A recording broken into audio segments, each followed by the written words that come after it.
Chapter 3. Nicola and Luca slowed as they drew to the foot of the tree. The first branch towered over the canopy of neighboring trees. Beyond, innumerous branches alternated higher. "There's people up there," said Nicola. "All the way to the top," said Luca. At the base of the tree, wooden beams lay across giant roots. Haphazard, altogether they formed stairs. Luca and Nicola climbed the stairs to the first branch.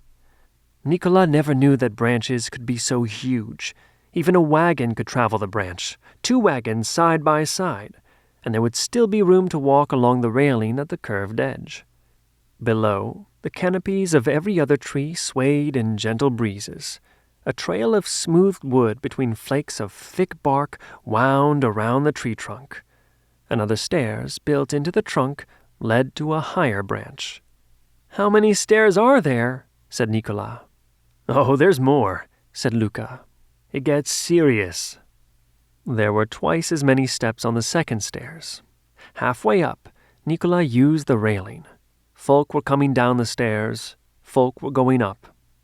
At the next branch, Nicola felt glad to see he wasn't the only one to stop and catch his breath. Hiking was one thing. Climbing stairs. The wind was cooler, harder. Nicola could see a handful of pearl lakes between vacancies of trees. He found his thoughts suddenly empty as his gaze swept the land. Wow, what a view. With places to sit, too. Let's see. "Want to sit over there?" said Nicola. "Still got some more tree to climb," said Luca. Nicola looked skyward. He peered between branches and stairs and leaves and branches. Luca was already climbing the next stairs. Nicola hustled over and grabbed the railing. He pulled himself up stair by stair. He grit his teeth and forced himself onward. He had to keep up. Pull, step, pull. The wind blasted sheer. Nicola squinted against the wind and improved his grip on the railing. After 2 more steps, they landed upon another branch. Folk crowded the branch from trunk to tip. Nicola searched the curved edge of the branch. Was there any space to sit for them? Yes, there was one spot left. Nicola made his way over. "Nicola!" called Luca. "Where are you going?" He nodded toward the next stairs. Nicola wondered if his legs could do it. He wasn't as strong as Luca. Gotta push. 1 more flight. Nicola's pace halved up the next stairs. He yanked his body up each step and gritted his teeth and grunted when he could afford breath. The wind wicked the sweat on his brow. His shirt was wet and cold, and his backpack pressed it to his back. He reached the next branch on his hands and knees. Gulping, heaving, Nicola stood and gazed down at the spread of lakes. He thought the trees were more green, emerald green. So that's what Luca meant. He was so right. There were better views. Amazing. How did he know? "Nicola!" called Luca from the base of the next stairs. Nicola wondered if he had the will for another. He was already dying. 1 more? Could it please be the last one? Nicola gripped the railing, closed his eyes, and took a deep breath.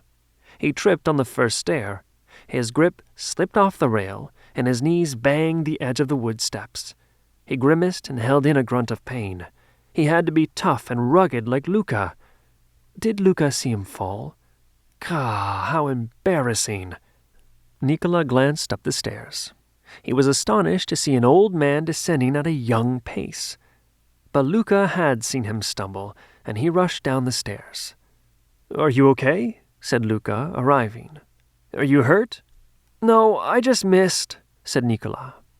"Be careful, young man," the old man said, stopping beside them. "It's a long way to the next branch."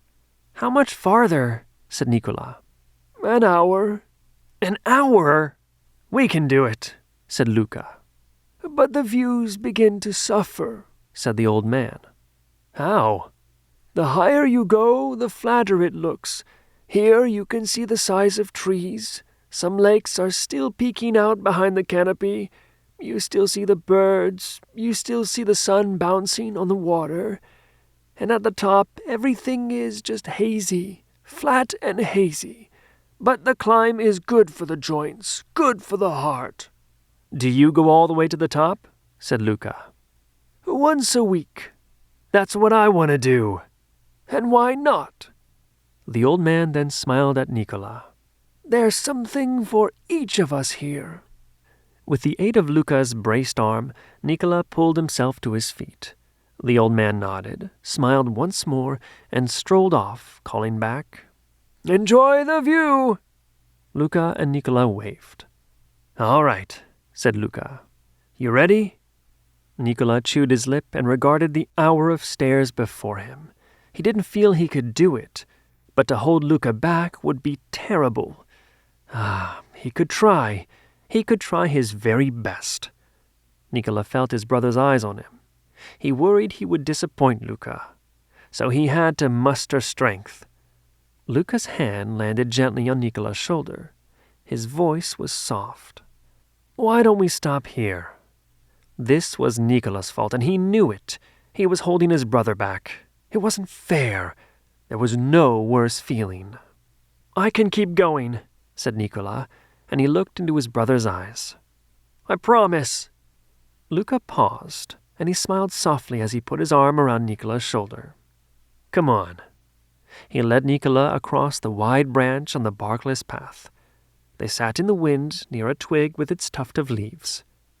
Nicola was too preoccupied to gaze out across the lakes. His gaze slowly fell to the bark of the branch, and he pondered his uselessness. He shouldn't have come. He was just dead weight. How was Luca going to find himself with someone like him around? It sucked. "You sure you're okay?" said Luca. "Yes." Nicola heaved a great sigh. "I'm glad you tripped," said Luca. "Without you, that guy wouldn't have stopped to warn us. This might very well be the best view possible. Would have missed it without you." Nicola lifted his head.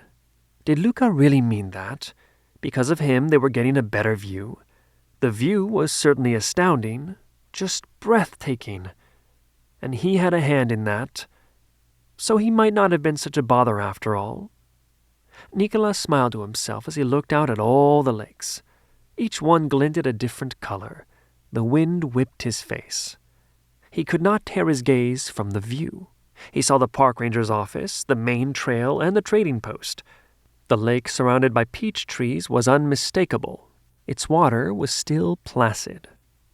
On the water, near the trail, full circle ripples caught Nicola's attention.